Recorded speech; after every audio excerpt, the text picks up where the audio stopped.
lagi bawa kapal sama keluarga gue itu, dia bikin video TikTok si kaptennya lagi megang minuman, kayak bangga gitu loh sambil di ruang kemudi. Curcel, tempatnya curhat para selebriti soal mental health. What's up yo, ketemu lagi sama gue, Jaren Lim, your Indonesian mental health advocate. Nah, pada hari ini kita kedatangan tamu yang cukup spesial, dan ini adalah special edition ya. Kayak kejadian yang cukup tragis yang menimpa salah satu sahabat gue di Labuan Bajo, yaitu dimana keluarganya lagi sedang naik kapal rencananya ke Pulau Padar, tapi ternyata tenggelam pagi-pagi dan akhirnya mereka meninggal dunia gitu. Sahabat gua Ayu Anjani hari ini. Halo Yu. Halo.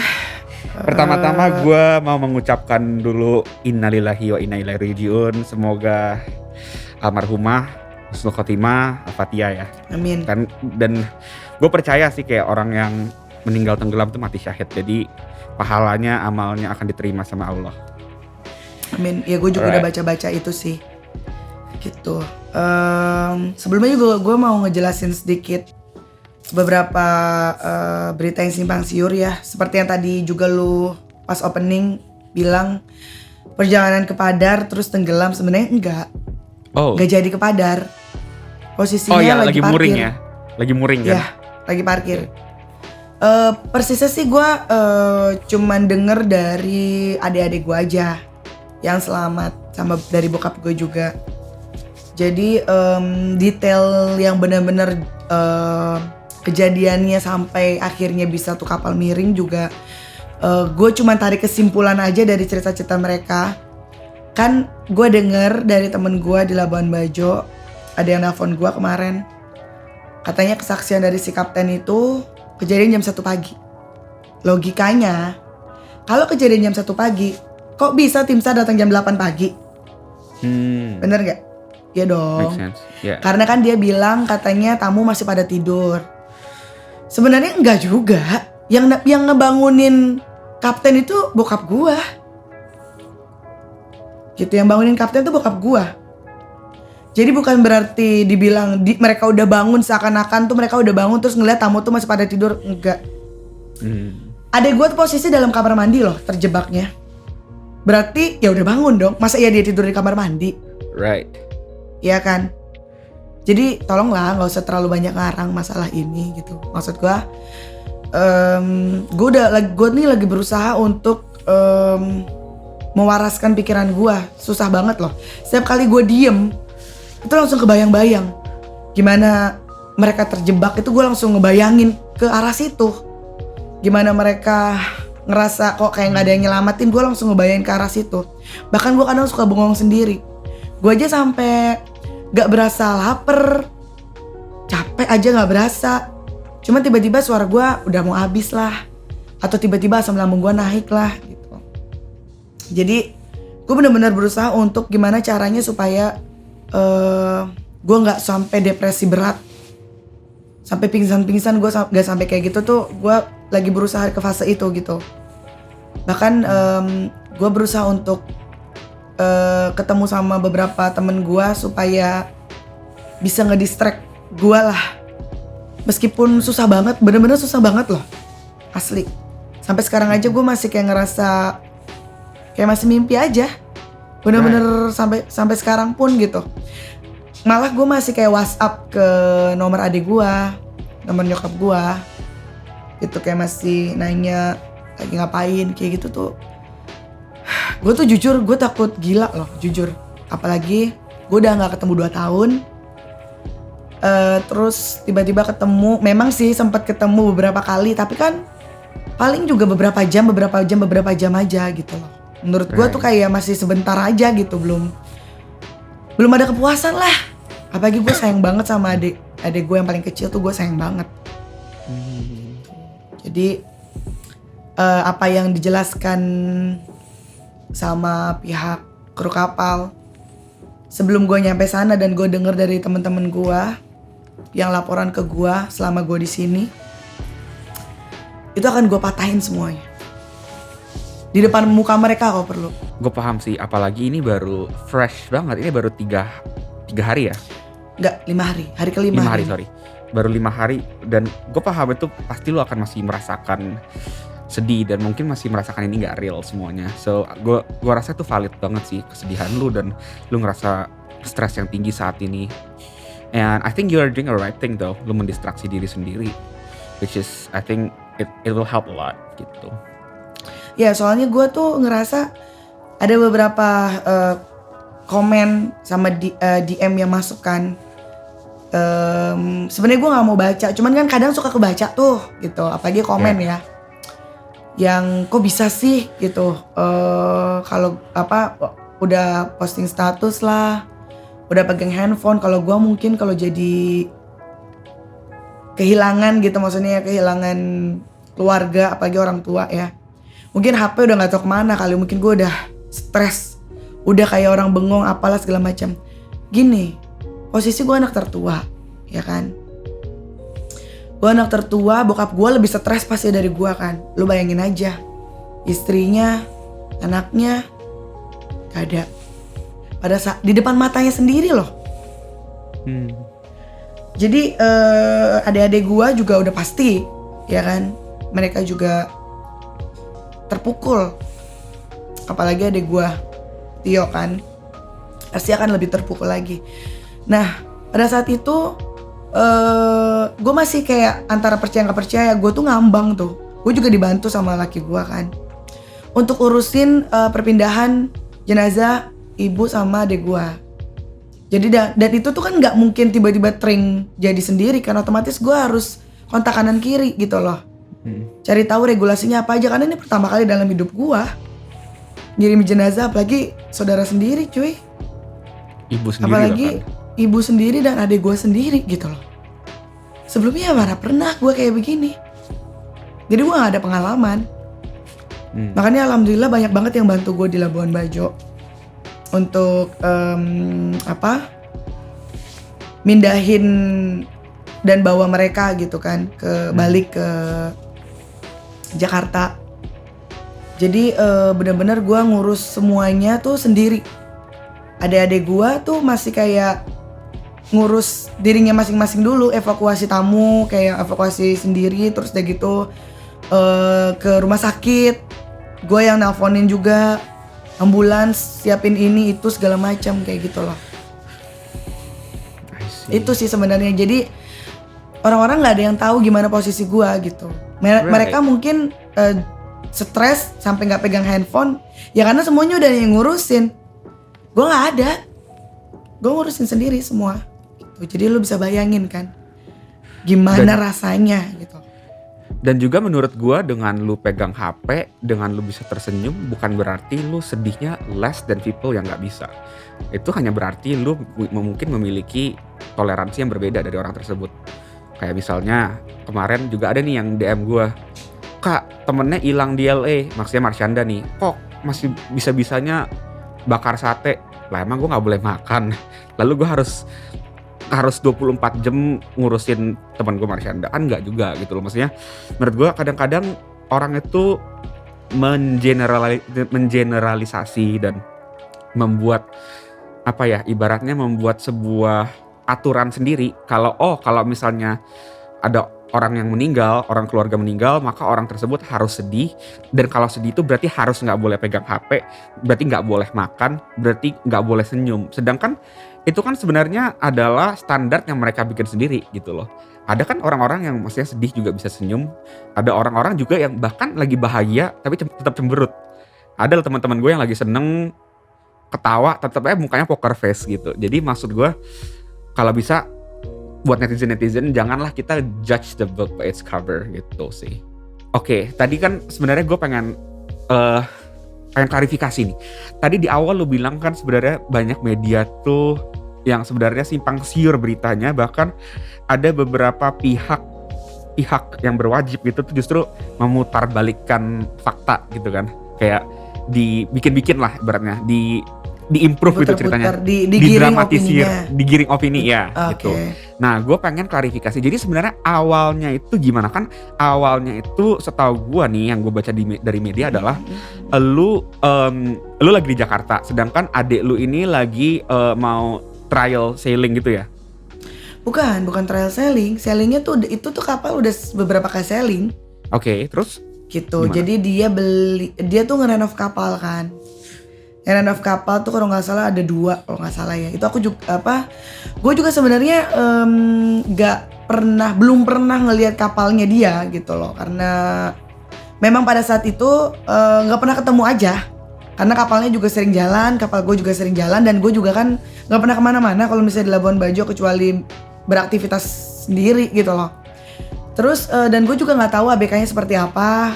Kalau di kapal gue kan memang gue udah tahu ABK gue seperti apa, kapal gue denahnya kayak gimana, seluk-beluk kapal gue juga gue udah tahu. Tapi kalau kapal adik gue nggak tahu.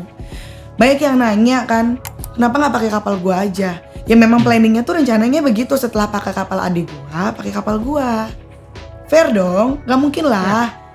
Pada saat itu tuh kapal gue juga memang lagi pada jalan semua. Memang kosongnya itu setelah mereka balik dari trip sama adik gue itu. Baru habis itu pakai kapal gua. Jadi ya karena orang tua gua ngerasa ya ini juga kapal anaknya kan, gitu loh. Right. Jadi ya dipakai juga dong gitu. Jadi bukan berarti kan ada yang bilang ya itu kan pakai kapalnya sendiri juga. Masa bisa-bisanya gitu loh. Gak tahu gimana tipikal ABK-nya sendiri gitu loh. Loh, sekarang gini. Kita punya 1000 kapal yang mahal-mahal nih misalnya, atau sekelas Pelni deh. Kapal itu jantungnya di nahkoda loh, ya kan? Kalau misalnya 1000 kapal kita itu ternyata nahkodanya amatiran, kolaps nggak lo? Kolaps dong.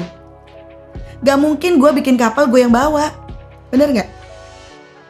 Kayak gitu loh. Jadi maksudnya tuh gue tuh paling nggak suka sama orang yang memberikan statement tanpa mereka itu tahu maksudnya tuh seperti apa gitu loh. Maksud dari omongannya sendiri dulu deh. Gitu. Sebenarnya gue bukannya kayak gimana ya. Gue tuh lagi kalut. Terus tiba-tiba gak sengaja baca itu. Sebenarnya gue gak mau baca. Cuman gak sengaja aja. Gue gak sengaja baca. Atau mungkin ada temen yang kirim gitu. Yang kok kayak gak ada empati banget sih nih orang-orang gitu. Gue sebenarnya orang yang super duper cuek banget. Gue gak peduli sih. Yang penting mereka juga sebenarnya nggak tahu. Makanya di sini gue mau jelasin gitu loh.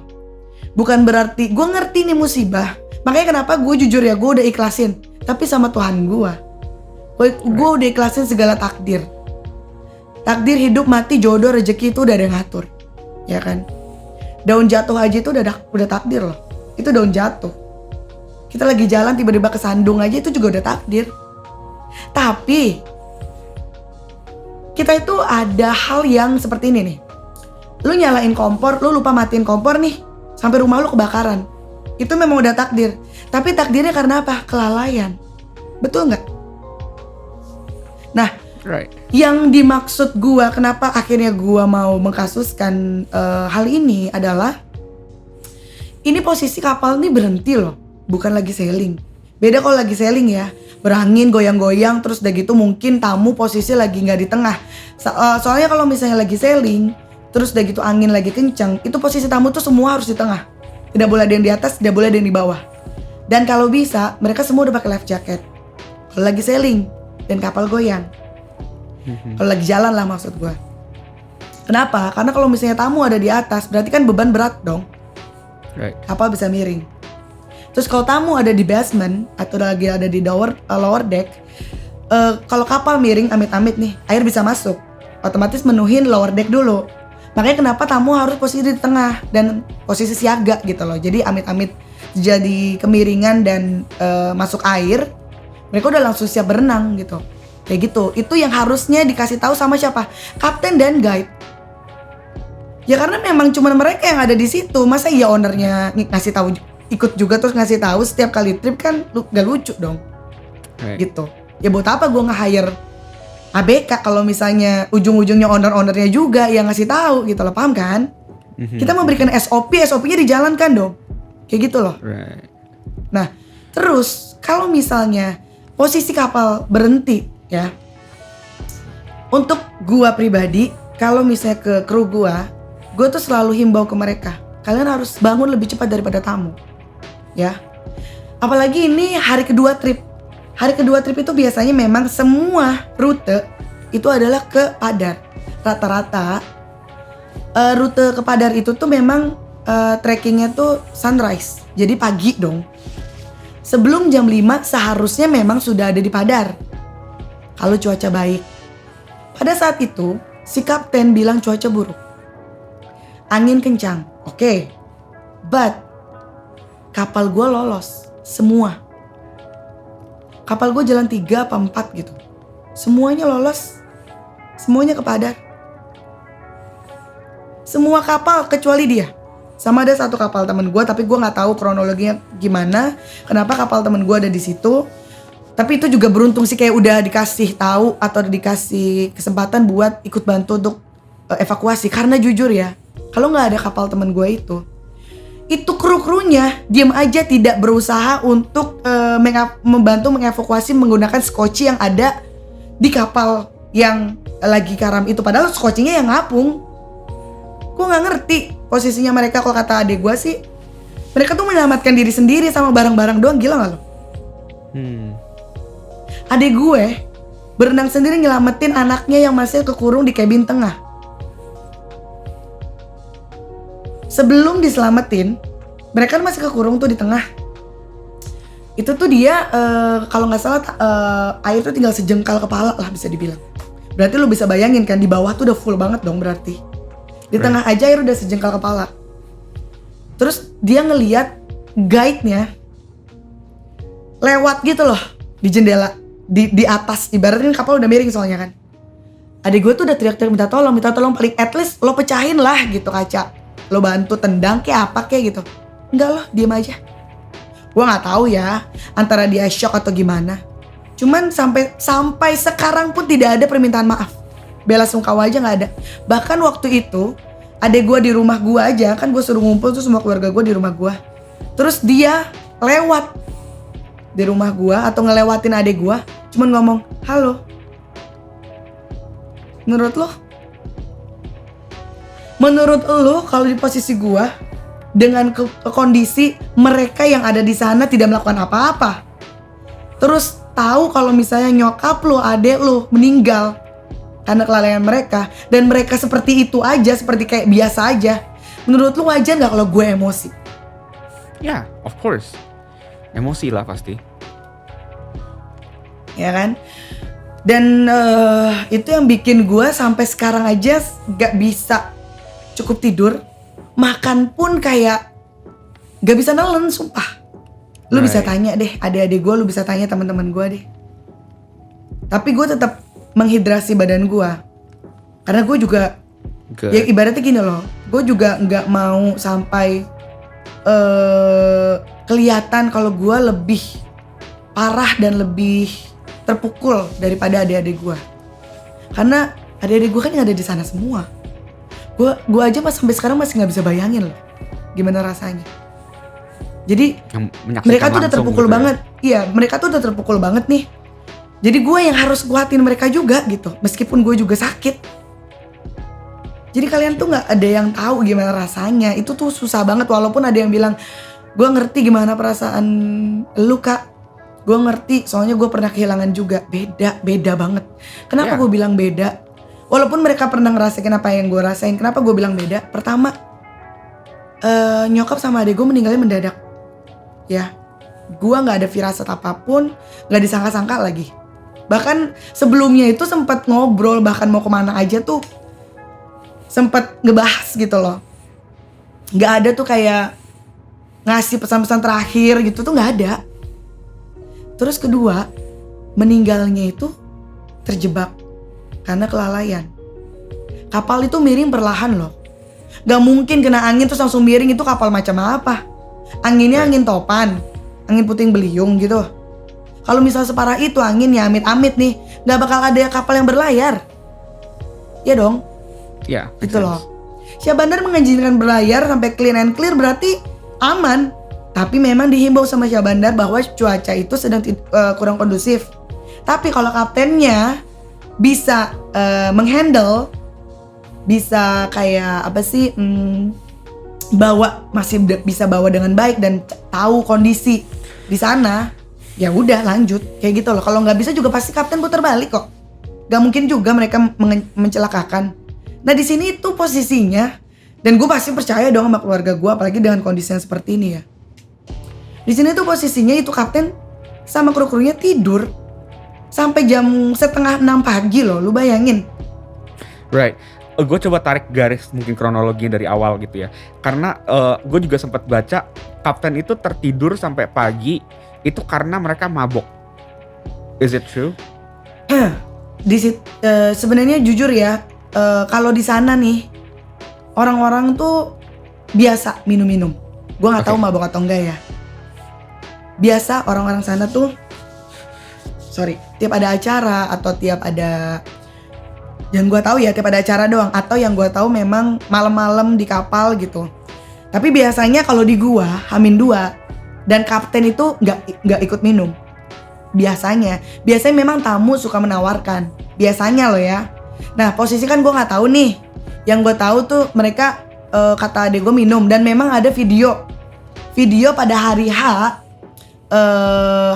sebelum kejadian, pas bawa kapal sama keluarga gue itu, dia bikin video TikTok si kaptennya lagi megang minuman, kayak bangga gitu loh sambil di ruang kemudi. Terus di video nanti gue kasih lihat deh videonya, dia megang bir gitu, terus ada shoppingnya juga. Gue keliat, ya gue tau lah, gue kan udah lama di Labuan Bajo. Yes. Ada botol Shopee gitu, botol Shopee kan dimasukin ke botol air mineral kan di sana kan, gitu. Gue lihat dengan bangganya gitu loh. Oke. Makanya kenapa itu yang bikin gue makin emosi gue tuh udah numpuk banget gitu kan. Di samping itu juga kan gue juga jadi susah tidur sama susah makan kan gara-gara mereka gitu. Terus kalau mabok gue nggak tahu ya. Yang pasti jujur aja nih, gue pun kalau misalnya lagi trip terus gue minum, gue tetap bangun pagi. Lu boleh tanya kru gue, lu boleh tanya laki gue deh, karena gue morning person gitu loh. Gue tipe orang kayak gitu, dan gue tuh tahu batasan diri gue seperti apa gitu. Maksud gue tuh sebenarnya memang tidak pernah melarang kru di sana atau orang-orang sana untuk minum. Gue tidak menyalahkan alkoholnya ya. Tapi kalau lu nggak mampu ya nggak usah lah, kayak gitu loh. Nggak usah minum kalau lu nggak mampu, kayak gitu maksud gue. Malah jadi membahayakan awak-awak kapal gitu kan. Nah, gara-gara masalah ini jadinya kan metode lu minum minuman keras itu dan minum alkohol itu tuh gua angkat dong. Karena sebenarnya nggak boleh. Walaupun di sana sudah terbiasa kan, soalnya kan ada juga ya yang komen gitu kan. Ya orang-orang sana emang biasa suka gitu minum-minum, apalagi kalau ditawarin tamu suka nggak enakan gini lah gitulah. Sebenarnya gua nggak peduli, silakan aja. Tapi lu bisa kontrol nggak? Intinya gitu loh. Nah, karena sebenarnya dalam membawa kendaraan maupun laut, udara, darat itu tidak boleh under influence of alkohol gitu. Jadi hal itu kan bisa gue masukin pasal dong, maksud gue gitu loh. Karena meskipun dia bilang enggak kita nggak mabok, ya tapi kenapa lu belum bangun? Lu juga lalai. Coba kalau misalnya lu bangun pada saat kapal miring, lu bisa antisipasi. Kayak gitu loh. Simpelnya gitu aja. Kalau lu bisa antisipasi kapal miringnya, air nggak mungkin masuk. Itu jam berapa tuh miringnya tuh? Kayaknya ya, kalau kata adik gue itu dia udah ngelihat cahaya di ufuk. Cahaya matahari di ufuk. Berarti kurang lebih sekitar 5:30. Oke. Karena waktu dia tiba-tiba kaget bangun, dia udah ngelihat cahaya di ufuk. Memang belum terang banget. Cuman udah langit tuh udah kelihatan agak miring gitu ya. Berarti. Langit itu udah kelihatan cerah lah. Cuman memang kondisi laut ya lu tau sendiri kan. Laut itu terang kalau misalnya masuk sinar matahari kan. Gitu. Jadi kemungkinan miringnya itu tuh mulai dari jam 5 kurang, antara jam 4.30 sampai jam 5 itu tuh udah mulai miring. Nah mulai miring banget setelah airnya masuk. Itu bener-bener miring banget karena kan ibaratnya ada tekanan gitu loh. Right. Ada beban masuk. Apalagi itu Oke. air laut lagi. Ya, masanya lebih berat. Berarti urutannya itu adalah kayak pertama-tama mereka itu mooring gitu ya di sana. Itu di dekat Pulau Kambing ya. Ya, memang area Pulau Kambing. Biasanya Pulau Area, Kambing oke. itu memang area untuk bermalam sih biasanya. Right. Jadi Tuh. sebenarnya satu keluarga lu beserta awak-awak kapal itu mooring di dekat Pulau Kambing di area sana. Mereka bermalam di sana. Lalu awak-awak kapalnya ABK-ABK-nya itu minum-minum miras gitu ya malamnya. And then akhirnya ada kemungkinan Enggak, mereka kalau tuh gue lihat, sorry gue potong. Kalau gue lihat dari video TikToknya, Ya. nggak malamnya doang, dari pagi, dari siang. Oh. Karena gue ngelihat dia minum bir itu cuacanya masih cerah, cuacanya masih terang. Oke. Berarti kan siang kan? Oke, the whole day berarti gitu ya. Mereka minum dan lu sebenarnya nggak tahu apakah mereka mabuk atau enggak, tapi DUI of course itu under influence itu udah pasti gitu ya. Karena kan Iya dong. kalau nggak mungkin telat bangun gitu kan. Dan Gue nggak biasanya tahu ya, mungkin mereka juga pelor kali, tipe-tipe orang pelor. Gue juga nggak tahu ya. kalau secara SOP mereka harusnya bangun jam berapa? Seharusnya mereka bangun sebelum tamu bangun. Oke, dan itu berangkat harusnya jam berapa ke Pulau Padar? Sorry, gue potong lagi. Seharusnya mereka bangun sebelum tamu bangun. Dan even misalnya mereka belum bangun sampai jam 5 pun atau sampai jam 6 pun, salah satu tuh harus ada yang jaga bergantian. Gak boleh ada yang tidur semua. Karena kita gak pernah tahu tiba-tiba ada kebocoran atau apa ya. Ya seperti ini, hal-hal seperti ini. Right. Gitu. Berarti SOP-nya tuh harus ada satu orang yang jaga gitu ya. Sama kayak pilot misalnya. Terus, Walaupun pilot itu pesawat itu otomatis yang zaman sekarang Automatic. gitu ya. Tetap aja harus ada satu pilot atau co-pilotnya bangun, nggak boleh tidur dua-duanya iya gitu betul, kan. memang. Right. Tapi di Gantian kapal lah adik lu ini, ibaratnya. right. Dan tapi di kapal adik lu ini semuanya tidur, nggak ada satupun yang bangun. Semuanya tidur. Soalnya kenapa bokap gue yakin semuanya tidur. Bokap gue itu sholat subuh dulu kan jam 5. Jam 5 sholat subuh. Bokap gue tuh pokoknya paling kuat deh agamanya tuh.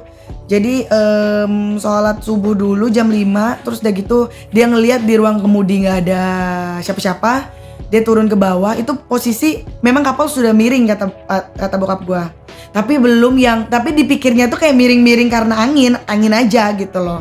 Ya, kita juga pasti bakal berpikir kalau misalnya tidur di kapal, goyang-goyang kayak begitu terus miring itu tuh memang karena gelombang dan angin pastinya kan. Right. Cuman begitu dia bangunin kapten, si kaptennya kan naik ke atas. Dipikir tuh nyariin engine, ternyata nggak nyalain. Masih diem aja sampai jam 5:30.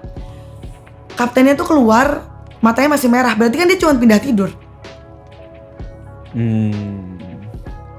Tuh makanya gue akan bikin mereka nyesel sih semuanya. Karena kelalaian ini gitu ya. Dan lu sangat marah berarti sekarang. Dan Bukan gue itu aja, keluarga besar gue.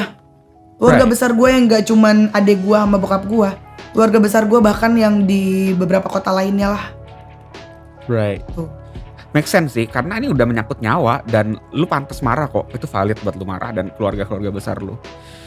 Dan by the way gue juga baca di media sempet mooringnya tuh putus atau gimana sih, gue nggak jelas soal itu. Gue sempet denger dari Basarnas aja sih. Cuman tadi kan gue konfirmasi ulang kan ke kepala Basarnasnya kan. Gue konfirmasi, gue tanya, Pak, apa betul katanya kapal Tiana itu yang kebetulan kapal adik gue ada kebocoran seperti yang dibilang salah satu kesaksian mereka kan. Enggak bu, saya kan nyelam. Masih ada nih chatnya di gue. Enggak bu, saya kan nyelam, nggak ada Sorot ya, kebocoran. nanti. Kalau ada kebocoran pasti udah karam sekarang, udah ada di bawah. Iya dong. Right. Nah, jadi air masuk itu karena miring memang bu. Terus gue tanya lagi, apa betul menabrak karang? Memang saya lihat ada nyentuh ke karang kan, bagian gue nggak tahu bagian mana. Tapi itu pun karena memang parkirnya terlalu pinggir katanya.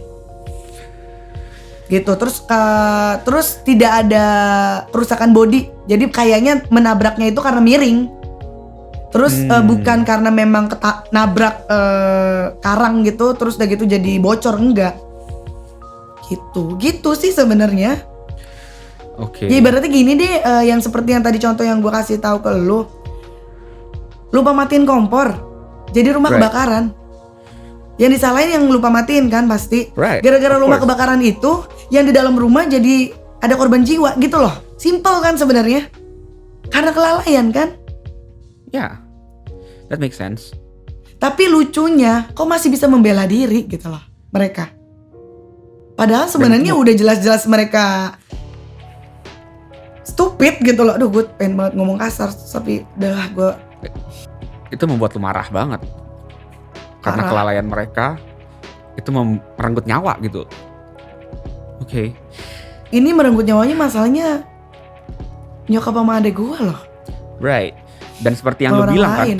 kalau misalnya mereka meninggal karena snorkeling, terus tiba-tiba pelampungnya bocor atau misalnya keseret arus, lu masih lebih bisa menerima Yes. dibanding karena kelalaian gitu kan.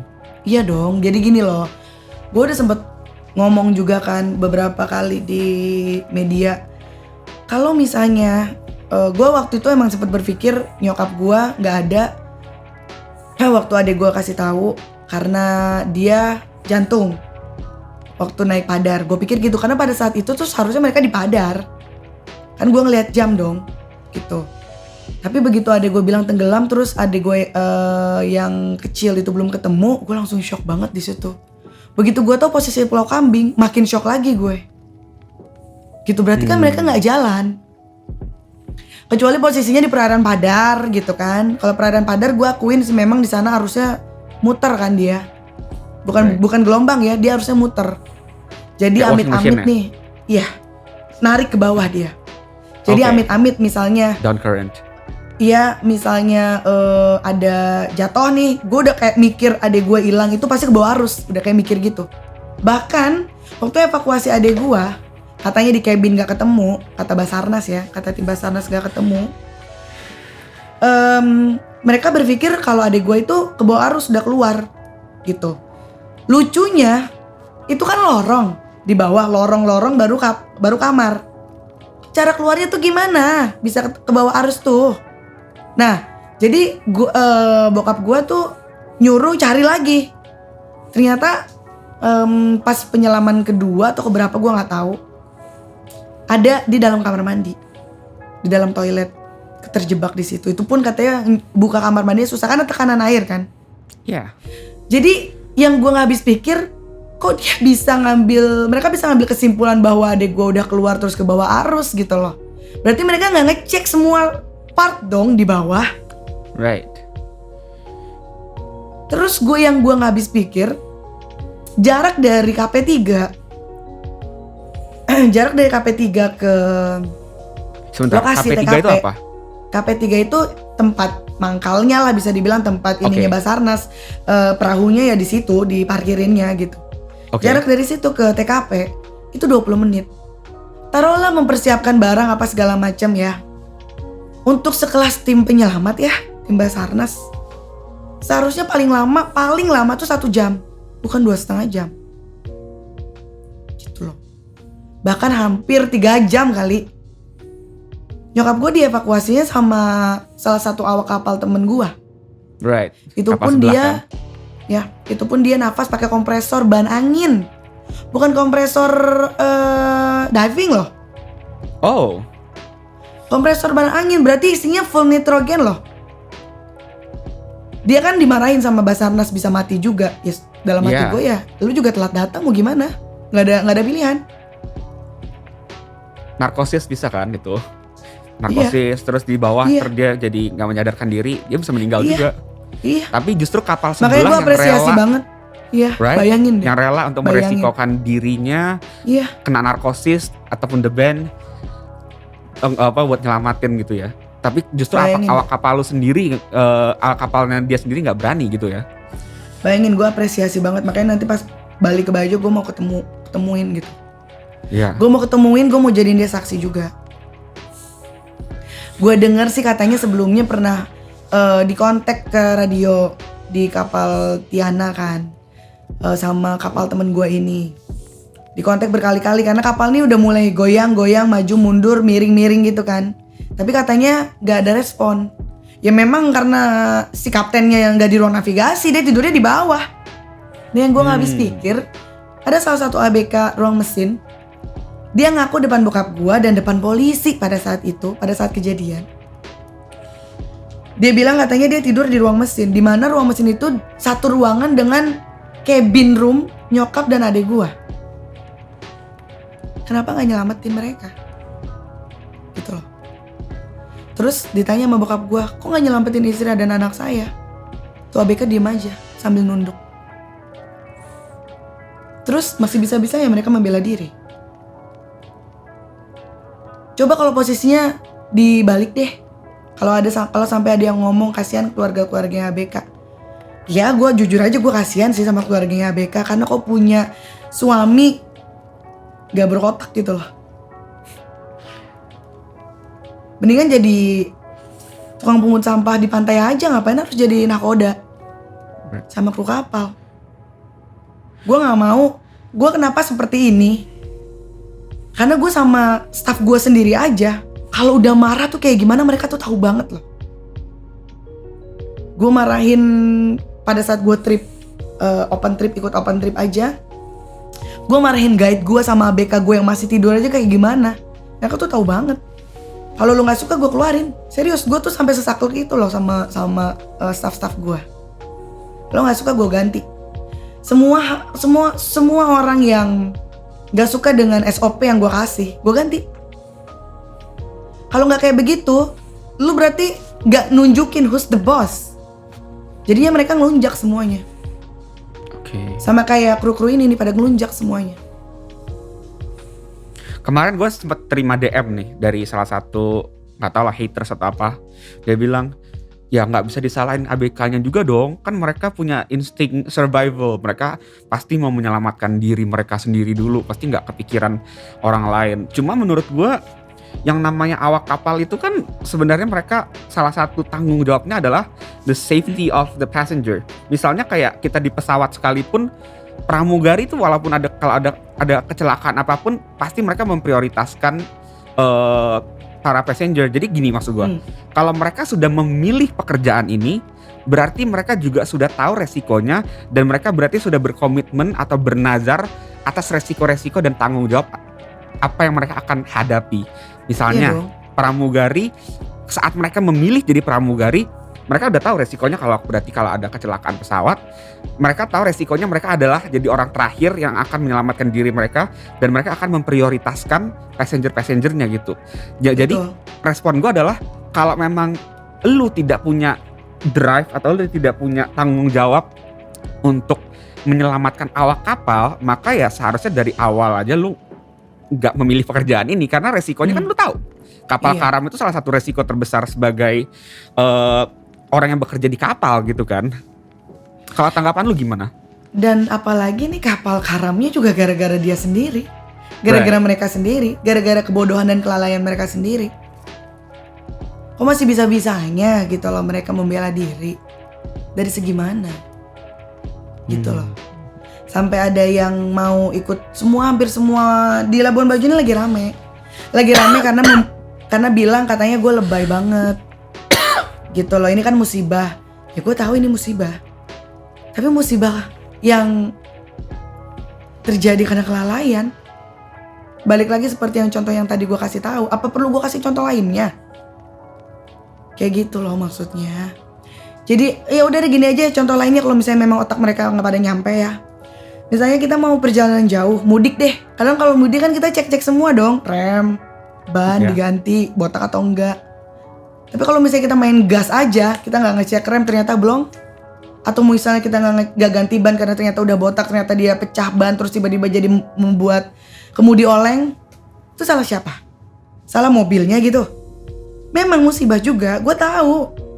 Tapi yang bisa diantisipasi gitu loh maksud gue, ya kan? Nah mereka antisipasi nggak? Mereka itu berarti mereka tidak mengantisipasi gitu. Enggak, sama sekali enggak. Mana ada, mereka itu cuma memikirkan dirinya sendiri. Waktu keluarga gue datang, kaptennya tuh ngomong begini ke keluarga gue dan mungkin ke tamu-tamu lain, gue nggak tahu ya. Yang pasti keluarga gue ngomong begini, tenang bu, aman pokoknya. Kapal itu kalau saya yang bawa pasti aman terkendali karena saya tuh udah bertahun-tahun di laut. Jadi basic saya itu udah pastinya oke. Pokoknya ngomong kayak gitulah, kayak yang ngerasa paling oke lah. Nyatanya gimana? Lu tau kapal Titanic kan? Right. Segede gitu aja tenggelam dalam waktu 1,5 jam. Tapi itu posisinya kan di mana? Tengah laut, Samudra Hindia. Basarnas saja datang 2 jam kemudian. Masih wajar sih kayaknya. Gitu loh, maksudnya gue sih masih banyak yang banyak banget yang gak gue terima karena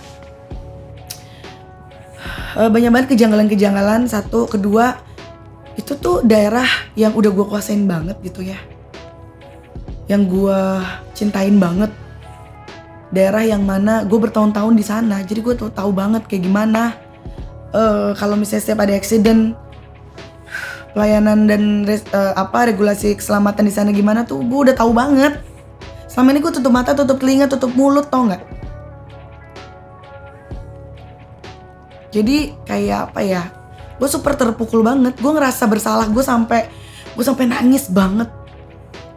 Waktu mereka udah dikubur kan, gue sampai nangis banget. Gue sampai minta maaf, bener-bener minta maaf. Sampai gue tidurin, tau nggak? Kuburan nyokap sama adik gue. Gue minta maaf. Maksud gue tuh, gimana ya? Anak-anaknya punya kerjaan di sana, punya kapal di sana, punya bisnis di sana. Kok bisa gitu loh, nyokap sama adek gue meninggalnya juga di sana gitu. Maksud gue tuh kayak, lu bisa bayangin gak rasa sakit hatinya gue? Yeah.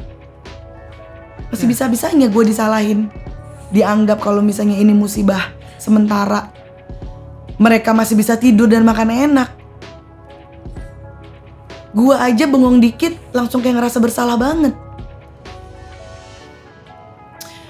Coba deh hal ini dibalik. Banyak banget loh yang komen di foto terakhir gue, nyawa banyak, balas nyawa. Gue sih nggak sampai kayak begitunya ya. Gue pokoknya gini aja deh. Gue tuh orang beriman ya. Gue percaya semuanya sama karma. Ya. Gue yakin Allah itu baik banget sama gue, sama keluarga gue. Gue yakin Allah itu sayang banget sama nyokap dan adik gue. Dan gue yakin siapapun yang ngejahatin gue pasti akan kena karmanya. As soon as possible. Gue mohon banget deh. Jujur gue masih gak bisa ikhlas sama kelakuan mereka sih. Tapi gue udah ikhlasin kalau misalnya emang nyokap sama adik gue udah gak ada. Karena gue yakin, gue tahu banget Tuhan itu punya cara terbaik pokoknya. Karena gue udah dikasih kesempatan buat ketemu mereka aja, itu udah kayak ya udah ini loh cara gue. Makanya nih gue nih mau ngambil mereka nih, ibaratnya kayak gitu loh. Jadi lu puas-puasin deh gitu. Karena ya gue juga kayak nggak ada planning bakal lama juga di Jakarta. Ya lu tahu sendiri lah, gue udah 1,5 tahun gak ke Jakarta kan. Gue udah sering cerita kan ke lu, gue di Bajo terus. Kadang-kadang kalau gue keluar dari Bajo gue ke Bali, jarang gue ke Jakarta. Gitu. Makanya kenapa gue suka maksa mereka yang datang terus kan ke Labuan Bajo. Cuman karena adik gue itu baru buka klinik, jadi masih kayak mau settlein dulu gitu loh. Makanya kenapa ditunda-tunda terus. Sekalinya bisa ternyata pertama dan terakhir. Jadi lu kebayang kan? Right. Gimana? Dan gue setuju sih kayak yang tadi lu bilang, kalau lu sudah ikhlas menerima kayak kepergian almarhumah, tapi at the same time lu masih saat ini mau seek the justice for them gitu. Yes. Karena orang-orang kan selalu begini, dalam kita orang yang memiliki mental health issues biasanya salah satu jalan paling salah satu jalan paling sulit dijalankan tapi juga sangat efektif adalah dengan menerima kan. Tapi orang sering salah mengartikan apa itu menerima gitu loh. Orang pikir kalau menerima itu artinya ya udah lu being passive, lu memaafkan, lu mengampuni, which is sebenarnya nggak selalu loh. Menerima itu bisa seperti yang kayak lu katakan tadi, nggak hitam dan putih.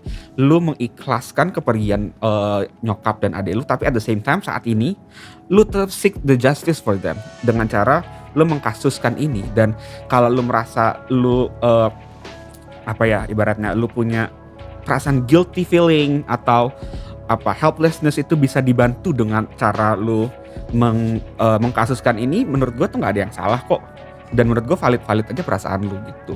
Jadi menurut gue kata-kata netizen itu ya tutup kuping aja sih. Ya gue juga nggak pernah mau ambil pusing sih sebenarnya, karena gue juga nggak mau makin depresi cuman gara-gara kata-kata itu aja gitu loh. Right. Gue anggap mereka buzzer yang nggak tahu apa-apa, gue anggap gitu aja. Terus kenapa gue akhirnya mau seek justice ya, bukan karena gue lebay atau gimana, bukan gue pansos. Aduh lu tahu gue lah, gue mana pernah sih gimmick, gue mana pernah sih pansos buat apa. Gue nggak cari duit di sosmed, ngapain gitu loh. Gue bukan tipe orang yang kayak begitu. Iya. Amin, alhamdulillah. Tapi maksud gue tuh gini, itu tuh masih terngiang-ngiang di kepala gue. Gimana pada saat mereka panik, terus mereka minta tolong, pasti akan ada sedikit di pikiran mereka, kok gak ada yang nolongin kita sih, lama banget sih. Bisa ngerti dong perasaannya gimana.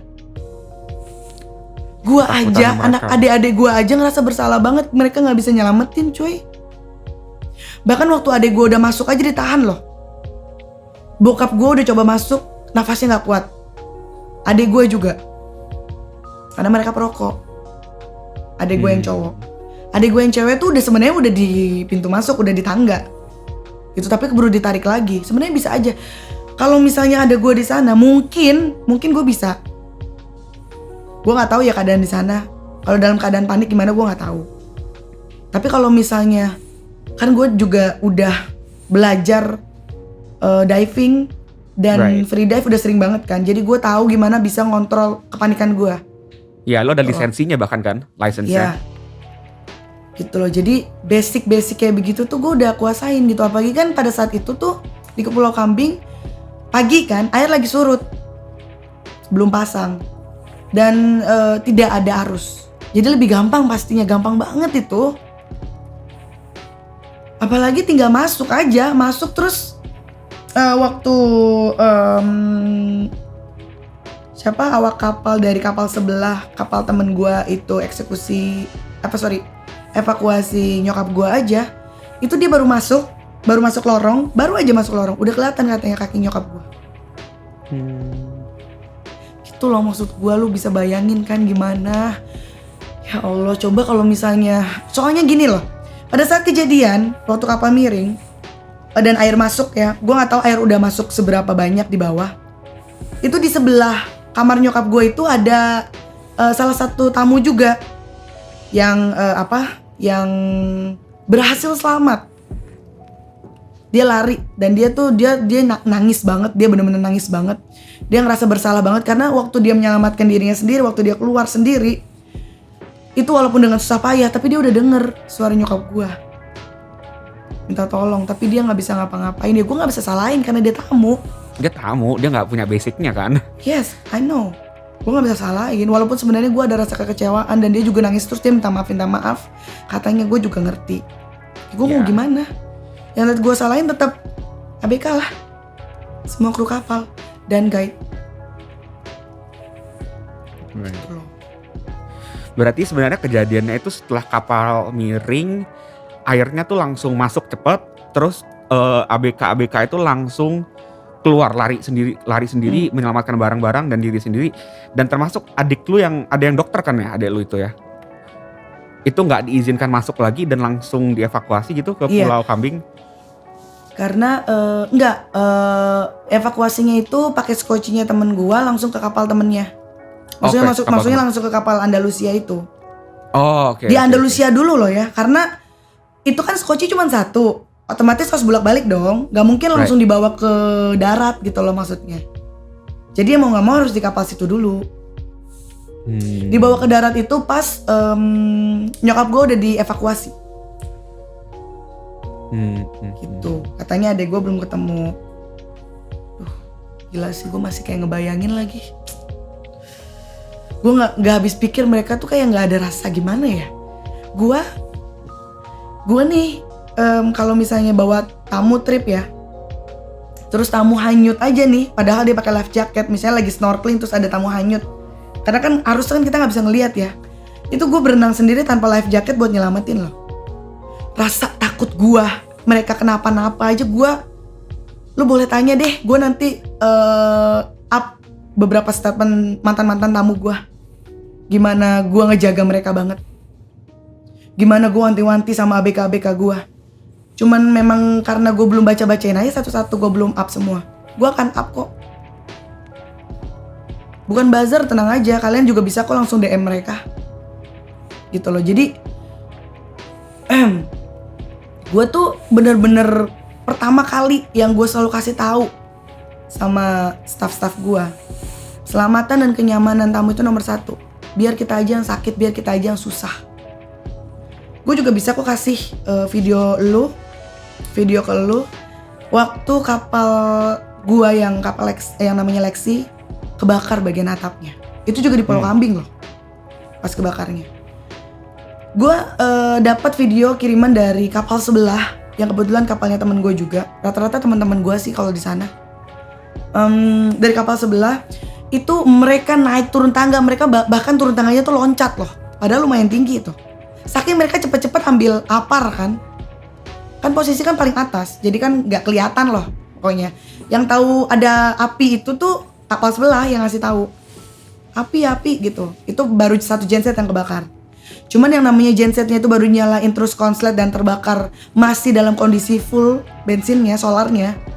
Jadi waktu kebakar lebih cepat gitu loh. Terus ada posisi ada adegan ABK gue mau dorong gensetnya ke laut kan. Terus meledak itu ada. Sampai kena bagian sini nih, luka di sini nih ABK gue. Lusa kemudian dia udah masuk kerja.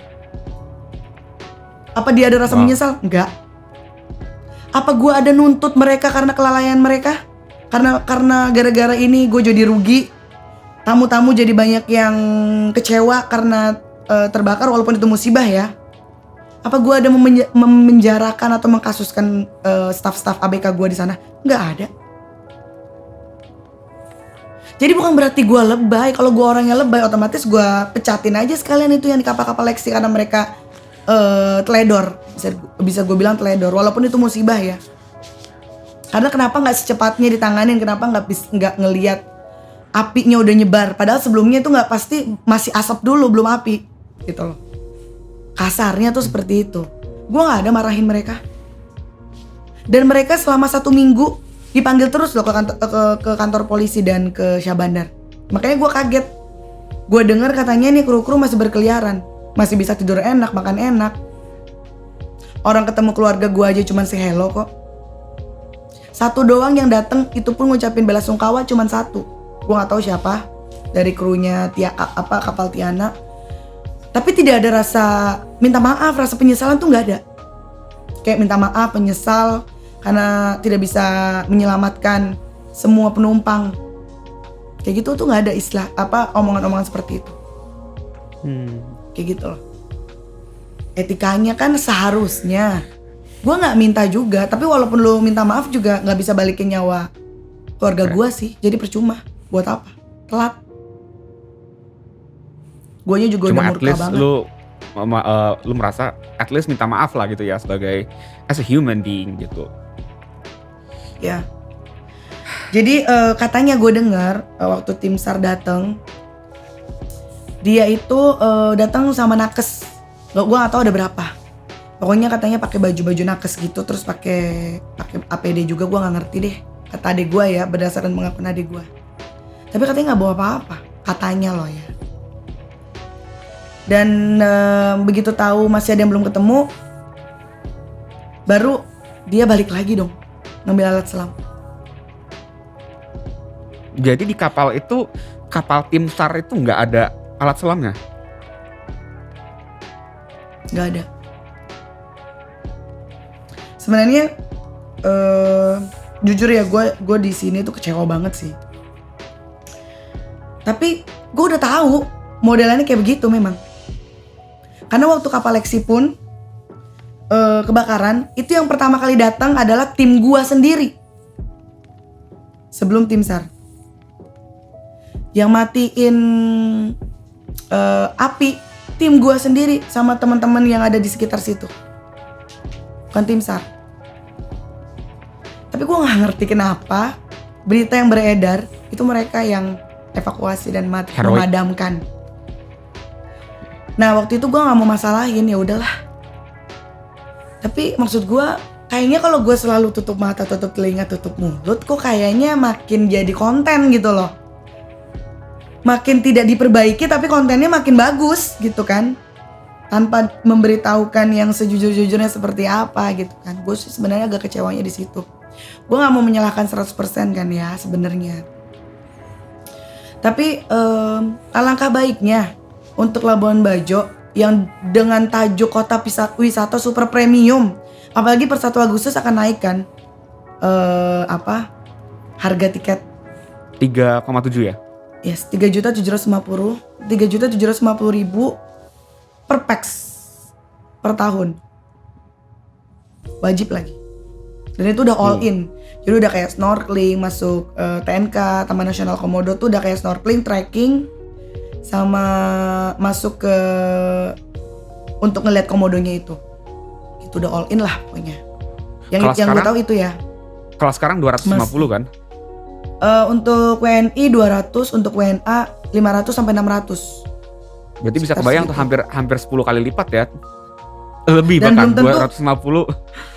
Yes, yeah. Dan belum tentu yang akhirnya datang ke sana untuk ya itu kan harga untuk 1 tahun ya.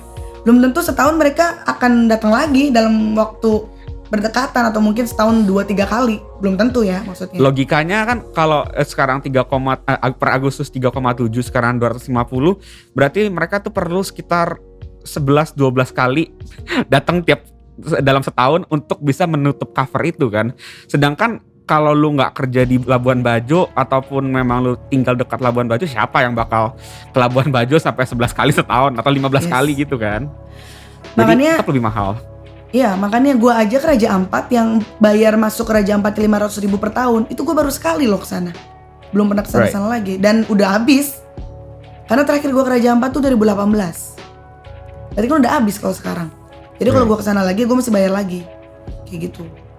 Berarti ekspektasi lu sebenarnya kayak dengan tingkat kualitas wisata premium, dan ini bukan hanya premium di Indonesia loh, tapi Pulau Komodo, kita tahu Komodo Dragon itu salah satu hewan endemik di dunia, bahkan berarti ini sebenarnya tempat wisata premium dunia gitu. Tapi kualitas dari tim medisnya, kualitas itu masih sangat tidak memadai banget gitu ya. Masih sangat minim sih sebenarnya. Gini loh, gue gak mau nyalahin 100% ya. Memang kan bisa dibilang Labuan Bajo itu masih sangat-sangat berkembang, tapi memang perkembangannya cepet banget. Gue acungin jempol deh. Jujur gue bangga banget. Dulu bahkan teman-teman gue yang bilang, aduh Labuan Bajo so lame, gak ada apa-apa. Yes, I know. Gue bisa akuin lah, memang. Tapi sekarang teman-teman gue pada yang gila yuk, keren banget, bagus banget Labuan Bajo. Gue jujur aja, gue suka banget perkembangannya yang sangat pesat ya. Apalagi kan udah dilirik sama Pra-G20 juga kan.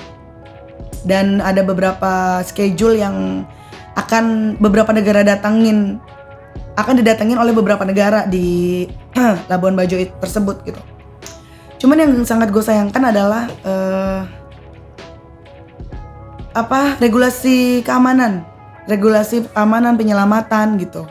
Itu yang masih menurut gue masih super minim sih untuk kelas premium ya. Kenapa gue bilang masih super minim? Yang gue tahu, yang gue dengar harusnya Labuan Bajo itu sudah punya helikopter sendiri. Katanya sih dengar-dengar udah punya. Tapi kenapa kemarin nggak dikerahkan? Tuh. Wow. Soalnya kan gara-gara itu jadinya datanya terlambat. Gitu loh. Right. Nah, yang gue dengar katanya yang udah ada tuh di Basarnas Maumere. Jujur ya, seharusnya kita tuh menempatkan equipment yang lebih lengkap di tempat wisata yang mana tingkat accident-nya tuh lebih tinggi dong. Sailing itu tuh dengan kondisi laut yang kadang gak bisa ditebak. Kadang lautnya tenang nih, tiba-tiba angin kenceng, gak bisa ditebak kan. Kadang yang kita biasanya tuh tahun-tahun kayak begini nih gak pernah ada. Kita udah bisa memprediksikan, makanya kenapa kemarin gue gak percaya tuh, agak gak percaya kena angin. Karena gue biasanya tuh gue taunya ya memang angin, cuman tidak parah banget. Karena itu angin dari Australia kan, Australia lagi musim dingin kan. Cuman nggak parah banget karena kan gue biasa setiap tahun pada bulan-bulan ini kan di sana gitu. Jadi gue tuh tahu bisa ngeraba-raba lah gitu. Toh buktinya ya gue nggak mau seuzon seuzon ya. Tapi gue berprasangka baik bahwa meskipun angin sedang seperti ini, tapi alhamdulillah trip masih bisa lancar. Oke, terus sekarang gue pengen tanya nih, kita kan udah bahas yang udah terjadi gitu ya. Tapi sekarang progres tuh gimana? Pokoknya saat hari setelah kejadian, gue langsung minta tolong beberapa temen gue untuk memastikan bahwa mereka itu harus segera disidak, baik dari Syah Bandar maupun dari kepolisian.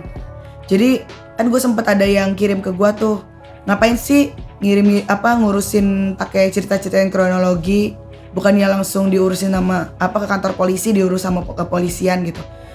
Mereka nggak tahu aja gue udah dari hari H loh. Hari kejadian itu tuh gue udah bener-bener nelpon kanan kiri buat cepet-cepet diurusin. Itu tuh udah di luar kepala gue gitu. Jadi nggak mungkin lah nggak gue urusin hal seperti ini. Kalau bisa gue kirim aja nih chat-chatnya kalau nggak percaya.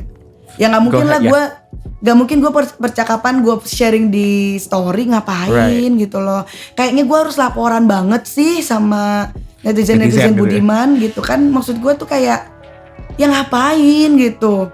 Gue aja udah bersyukur nih masih bisa pegang handphone, masih bisa atur kanan kiri, atas bawah, depan belakang. Ngapain juga gue harus ngurusin orang-orang kayak begitu gitu loh.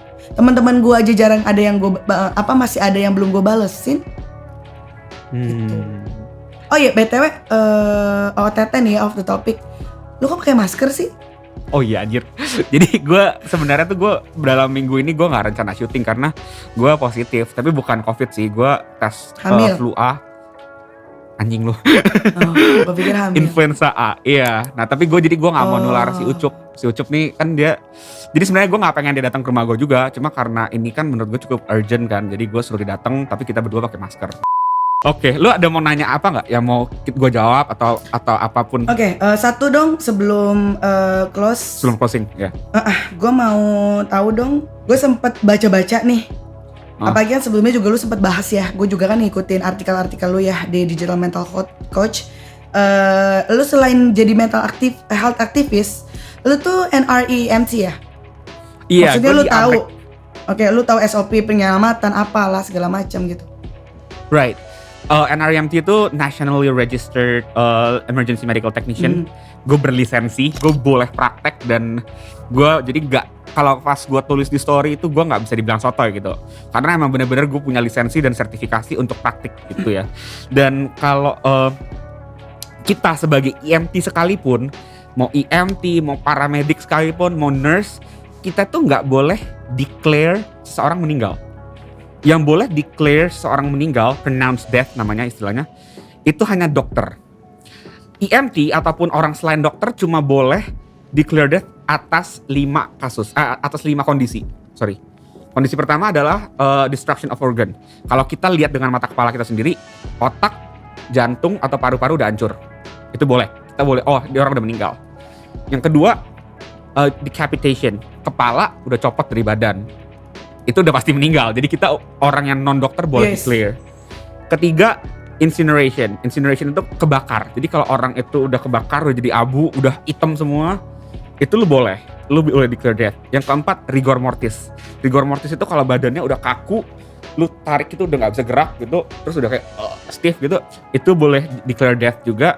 Dan yang kelima itu decomposition. Decomposition itu artinya kalau badannya udah busuk, udah misalnya kita bisa lihat tuh warnanya udah berubah gitu, udah jadi hitam coklat, terus bibirnya juga udah gak ada warna, terus udah bau, udah ada belatung, itu lu boleh declare death gitu. Jadi cuma 5 kondisi ini lu boleh declare death. Dan kalau lu belum declare death, kalau orang tersebut belum di declare death, maka tanggung jawab lu sebagai nakes itu harus memberi CPR, BLS CPR. BLS itu basic life support, CPR itu cardiopulmonary resuscitation.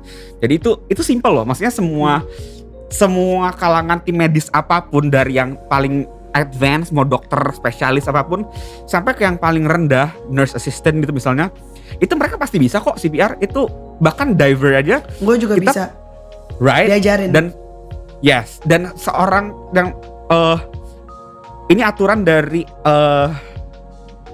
apa sih namanya yang Safety Diving International ya. Itu ya yang kurang lebih seperti itu, betul. Itu setiap kapal itu biasanya harus ada yang namanya misalnya dive master, at least kan. Dan dive master tuh pasti mereka udah belajar rescue diver, dan salah satu materinya apa sih? EFR kan, emergency first responder. Sorry gue potong. Dive master itu ada, tapi hanya di kapal diving. Iya, mas ini gue bilang. Iya, sedangkan kapal di Labuan Bajo itu belum tentu kan? Iya, belum tentu kapal diving. Mereka memang kapal sailing sih basicnya. Cuman ya tetap aja lah, untuk CPR itu tuh basic. Hampir semua orang, bahkan kalau misalnya lu belajar pun bisa apa yang harus lu tekan, berapa kali penekanannya, terus lu masukin udara, tekan lagi, masukin berapa kali, masukin udara lagi gitu terus. Right. Nah, sebelum lu masukin udara, ya kayak gitu maksudnya.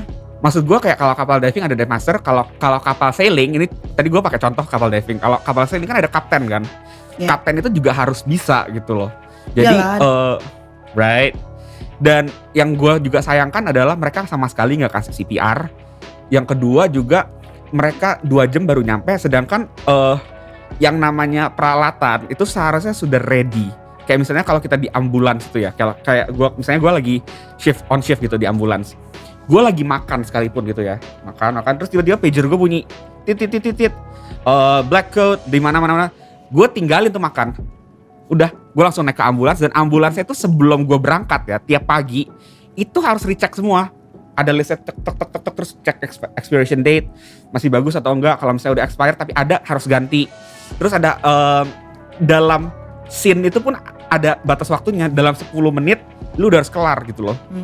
Tapi yang gue lihat di sini bahkan kapalnya nggak ada peralatan apa-apa, dan dia 2 jam baru datang. Kapal rescue, betul. Kapal rescue lagi, dan nggak kasih CPR, terus balik lagi ambil alat diving.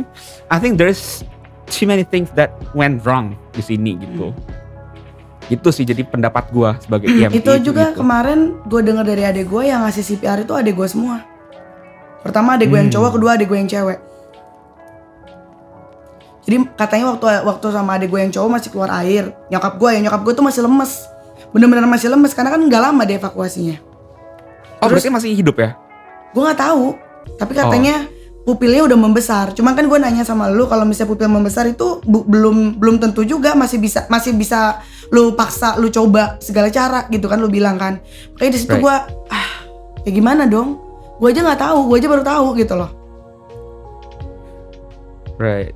Jadi memang ada istilahnya sih yang kayak gue bilang, kayak istilahnya kan PERL, PERRL, pupil equal bilaterally round and reactive to light gitu ya. Tapi itu pun hanya dokter yang boleh menggunakan metode. Jadi memang ada serangkaian checklist yang bisa digunakan dokter buat mendeclare orang death.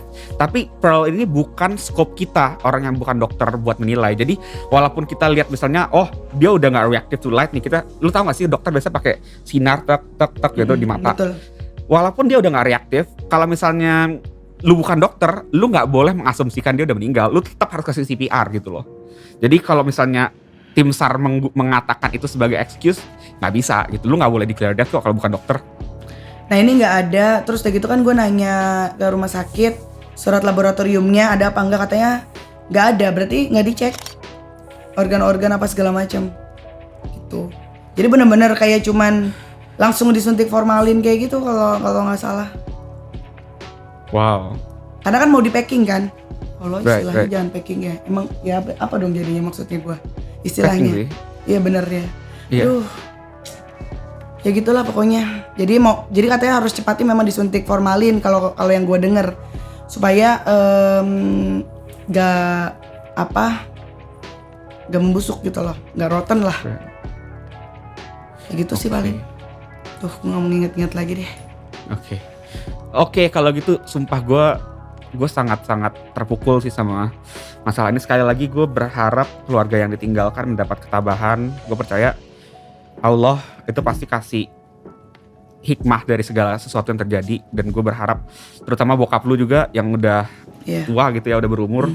I hope he feels better gitu loh. Kayak gue yakin sih kayak sekarang lo pasti masih grieving, dan menurut gue it's okay to grieve, nggak salah kok buat grieve. Tapi at the same time gue tetap berharap ini akan jadi progress gitu loh, naik terus, dan lo akan pada akhirnya lo akan feel better gitu. Thank you banget udah hadir, dan gue juga sebagai teman lu, gue mau banget ngebantu lu. That's why gitu ya, dikala gue sakit pun sekarang gue tetap mau kayak, dan weekend gue tetap bantu lu, dan kita bakal ramein di media. Kita seek justice for your parents ya, and your mom and your sister.